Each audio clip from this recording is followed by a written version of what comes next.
Partai Golkar Sulut targetkan 2 kursi DPR RI dan minimal 9 kursi di DPRD Provinsi Sulut. Ketua DPD Golkar Sulut Teti Paruntu juga menyatakan kesiapannya memenangkan Prabowo Subianto di Sulawesi Utara. Pemilihan umum presiden dan legislatif tinggal beberapa bulan lagi. Partai Golkar Sulut di bawah kepemimpinan Kristiani Eugenia Paruntu menyatakan sudah siap bertarung dan menargetkan 2 kursi di DPR RI dan minimal 9 kursi di DPRD Provinsi Sulawesi Utara.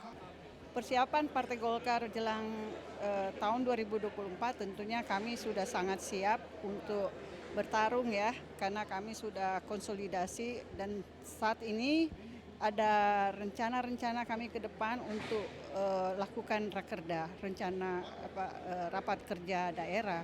Dan itu akan kami lakukan di setiap kabupaten kota dalam waktu dekat ini. Jadi rally of tour-nya saya akan mendatangi kabupaten-kabupaten kota dan melihat kesiapan mereka di kabupaten kota dalam rakerda ini juga sekaligus melakukan TOT. Untuk kursi minimal 2 kursi untuk DPR RI. Target dari kita Partai Golkar. Untuk provinsi 9 kursi minimal.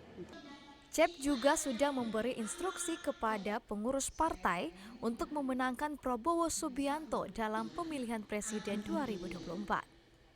Ya, kami sudah dapat instruksi langsung dari Pak Ketum kami, dari DPP Partai Golkar, Pak Erlangga, untuk senantiasa semua kader yang ada dimanapun, termasuk di Sulawesi Utara, untuk segera melakukan sosialisasi konsolidasi untuk pemenangan Pak Prabowo Subianto selaku calon Presiden Republik Indonesia tahun 2024. Untuk itu saya instruksikan ke semua kader-kader dan seluruh pengurus Partai Golkar sampai ke pelosok desa untuk senantiasa bekerja dalam hal ini untuk pemenangan Pilpres maupun Pileknya.